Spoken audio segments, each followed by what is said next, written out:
Okay, so going to the VA today and forgetting something as small as a sheet of paper made me have to get poked an extra time. But then, while I was there, I realized why it happened. I was literally surrounded by couples that have been together forever, and they had their person there to say, hey, don't forget your paper. Hey, you have to do this. Hey, I saved your spot while I parked. Like little things like that made me realize, like, I'm not built for this. I'm not built to be just solo dolo my entire life. Like this is not my path. I know that in popular understanding, people are like, oh, I'm just gonna be outside forever and I just wanna be in the streets and I just wanna be like out, like just doing that, right? I'm not, I realize I'm not built for that. I'm not, and it's okay. I was literally a wife for 14 years, together for 17 years, slept with one person for 17 years. So I'm not I'm not really used to the new culture of people who think that I can have multiple people, I can sleep with multiple people, I can be outside like that. Like y'all go be great in that capacity, but for me, like it's not for me. I realized that if I do have to do everything by myself for myself, it would be better to do it by myself. The energy that you give up in just uncertainty is draining. To know that you just have just this type of thing going, that's so draining. So draining. It takes away from stuff that you could be productive with. Now, right now, I still have my girls and I have a million plants. My children are telling me that I have become a plant hoarder, and I'm okay with that. I am. Plants make me happy. Did y'all know that plants are sentient beings that actually do know who you are? They know who you are. They can feel your energy, and they also give you energy as well. So to say, hey, I guess your companionship is coming from plants, I'm okay with that. You know, that's not a bad thing. Plants are also actually awesome. They don't bring negativity, they only bring good energy. So I think they're awesome. As I go back to Home Depot and Lowe's and get more dirt, I'm about to go do that now. But I realized that this new culture of everything is detrimental. The thing is if one person lives by themselves and they pay as much as I pay in bills with no assistance, then that's gonna keep me in a loop if I try to be like everyone else. If I try to go on vacations, if I try to have the latest fashions, if I try to have the new phone, the new everything because everyone else is doing it, I would be so broke. I'm not doing that. Y'all can kick a rock. I'm gonna focus on what's best for me because I feel like that's what I should be doing right now. You know, it's kind of hard to go broke if you're reading books in your spare time. It's kind of hard to go broke if you're journaling. It's kind of hard to go broke if you're gardening. Now, initial gardening is expensive. I'm not even gonna lie. Like so far, I think I probably spent about $2,000 in this yard, no exaggeration, and I'm still going. But it's fine because I love it. I feel like the money you invest in a hobby that's gonna keep you at peace is an investment in your wellness, and it's worth whatever it costs. To say that I did an outing that I may or may not want to do because I wanted to be kind, that's not an investment. I find that as a form of self-abandonment. The more I just sit in silence and garden and without music or anything, the more I reflect on, you know, I actually like my energy. I actually like my own time. I actually like just, y'all hear that? It's awesome, right? I learned that uncertainty causes me stress. Uncertainty is the most stressful thing I have. And with me being neurodivergent, the uncertainty is actually amplified. I'm better off with what I have in my bubble because my bubble is safe. My bubble keeps me grounded. My bubble keeps me in and on my path of enlightenment. It may be hard for some to understand, but it's fine. It's not for you to understand. But those who get it will definitely get it. You have to learn that you can never be who you are supposed to be if you're constantly being what someone else wants you to be. You can't. You will elevate in life when you focus on what's best for you. It's not for anyone else to understand, it's for you. Once you get to this headspace of, I need to focus on my goals, I need to focus on my dreams. I'm already doing everything that I have to do. I'm already being so responsible. Now it's time for me to lean into my, just my being, my health, my strength, my hobbies more. I've been neglecting my guitar because I've been wanting to go outside. My garden could have been done if I'd have stayed home. My garage could have probably been cleaned out if I just stayed at home. My attic could have been done if I stayed at home. At this point in life, I'm realizing that I really have everything I need. I do. I would love a good, reliable, affectionate, sympathetic partner, but I'm okay if I don't have it too. I'm realizing that growth comes from just learning that you really are what you're supposed to be. You don't need to change yourself for anyone or anything to be better. You are the way God wanted you to be. Now, we all have our roles. How you are may be very offensive to others, or it may not be.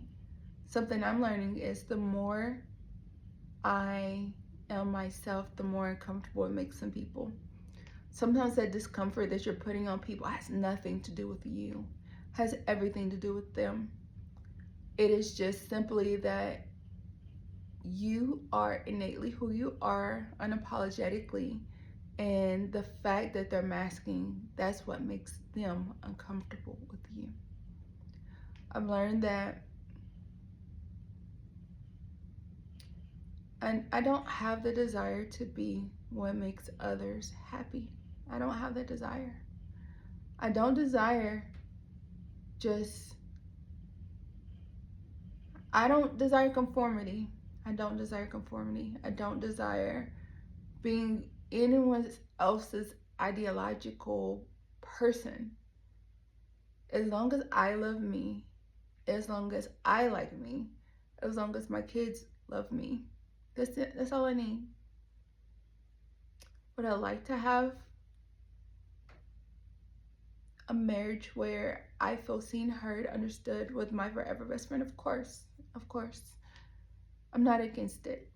I just know that my approach would definitely have to be completely different. I understand that in life, you don't just attract what you are, you attract everything. You literally attract everything. Everyone is attracted to light. Like a moth to a flame, you attract everything. It's not what you attract, it's what you entertain. I'm learning that with the way my mindset has changed so exponentially my beliefs have changed as well. My understanding has changed so much. So much.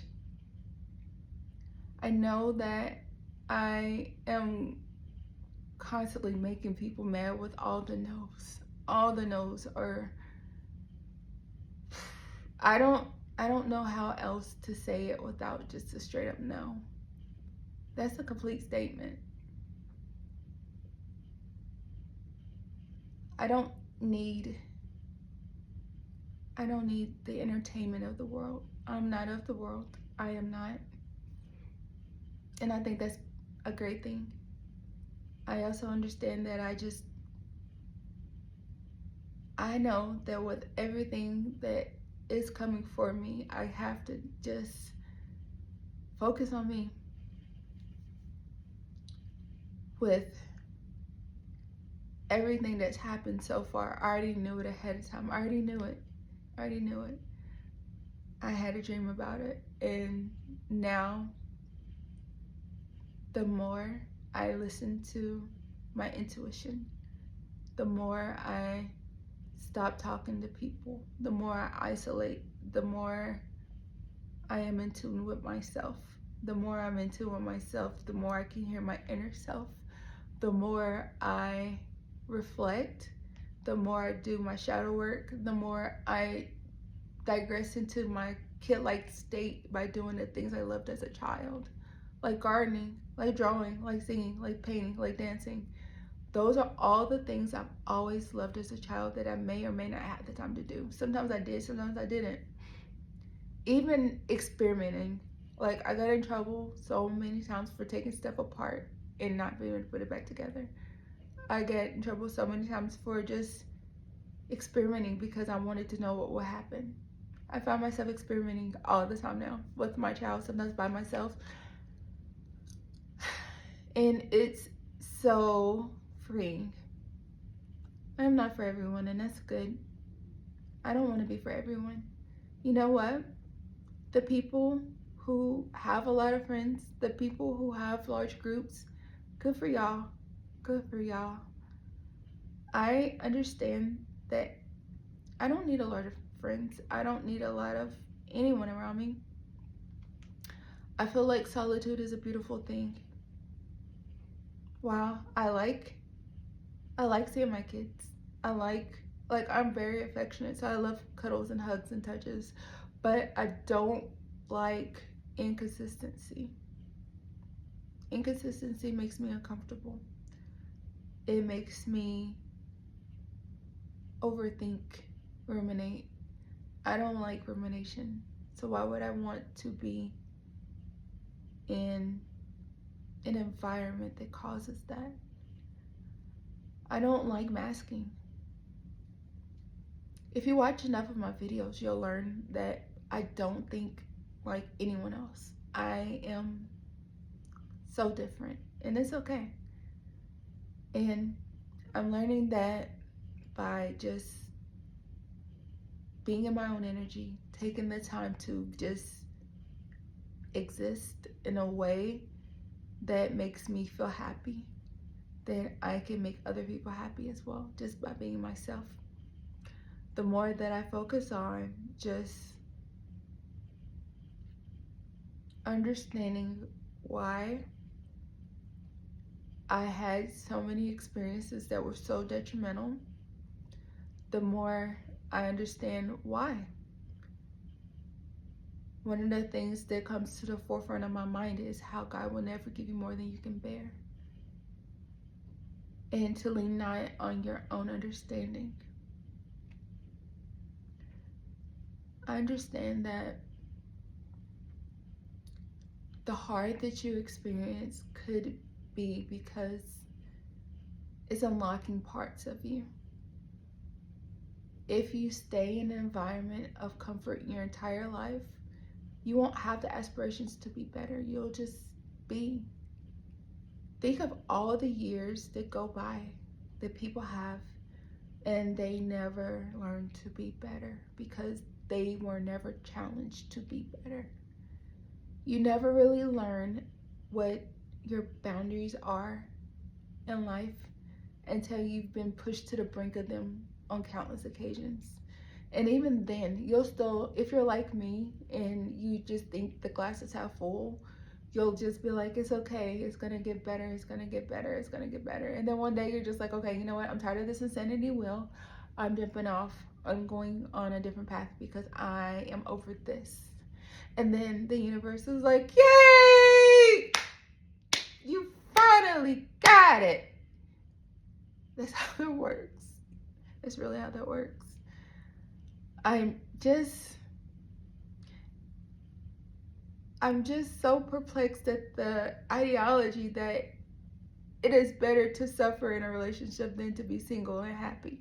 That is so, like, who does that? Who does that? So many do it, actually. But not I, said Marquette.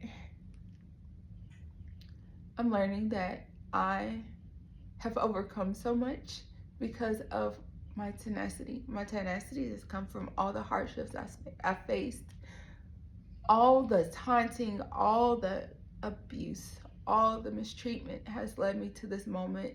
And while people say God has a sense of humor when he does the things that could be harmful, he also has a sense of humor in the way that he elevates people.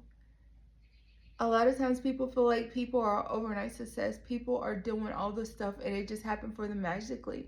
But they don't see all the hard work that went into it. They never see all the things that that person had to go through in order to just get to that particular point in time. I'm learning that my life only gets better. Every time I have a hardship, it only gets better. And with this last situation, I am over the moon excited about what's going to come. Nothing is ever what you expect. Nothing is ever as it seems. So when I think about like all my favorite stories as a child, all the favorite stories, like the Count of Monte Cristo, I think his name is I can't think of his name, but he had like three beautiful daughters. Two of his daughters were just mean and they just were very negative to people and they just kind of went along their way. One daughter was always kind to people, even when she couldn't be. She tried, which I found myself more like her. I have had my days when I've been less than nice just because I realized I was just suppressing pains that had nothing to do with what I'm currently experiencing, which is hard.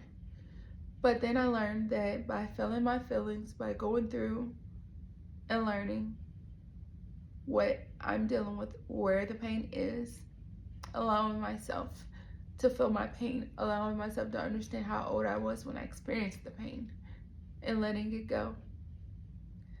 Then just understanding the importance of just not harping on it anymore. Forgiving the person that did it, even though I'll never like them. You can dislike someone after forgiving them, and I think that's rational. I don't feel like forgiveness means interacting. You can forgive people for mistreatment without wanting to be around them. I don't think it's rational to think that you have to deal with mistreatment from anyone. That's not rational at all. So, while gardening, and I still have some dirt in my nose, I'm just learning that I'm never truly alone. We are never truly alone. Ever. Just because you can't see God, just because you don't always hear him, you can always feel him. You can always think of all the stuff that just magically happens because he wants it to happen, right? For instance, I went and I seen what love is supposed to be into old age. I go to a store and this guy randomly just buys my stuff for me. And I'm like, that's how it's supposed to be. That's exactly how it's supposed to be.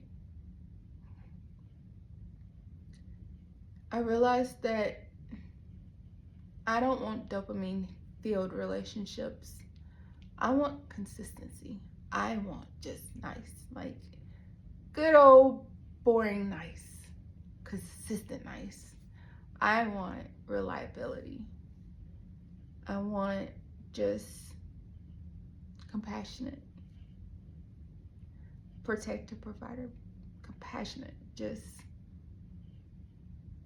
knowing that we are one person in a symbiotic relationship. That is what I want. I no longer desire just confusion. Because you know what? God is not a God of confusion. If your relationship is causing you confusion, then it's not of God. It's not. Think of all the things, all the opportunities you missed by trying to be what someone else wants. Conformity.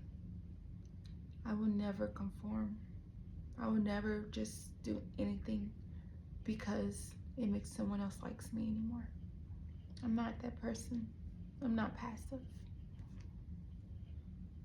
I used to try to be passive and it caused me anxiety. I'm not passive. I'm not a pushover. I'm not. I am kind but not nice. I feel like for every action, there's a greater or equal reaction. And that is fair. So the next time you feel like, I don't know why that person's acting brand new, I don't know why that person is getting upset because I've always been able to do this to them, realize that just because they look the same, just because they appear to be the same, they're not the same. Anyone that's doing inner work, working on themselves, is not the same person they were at all. So with this, I hope that this gives you a reason to find your own clarity, you find your own understanding, and you figure out why you keep going through those same repetitive actions and expecting a different outcome. That's not how that works. But I hope this is beneficial for you. All right, later, y'all.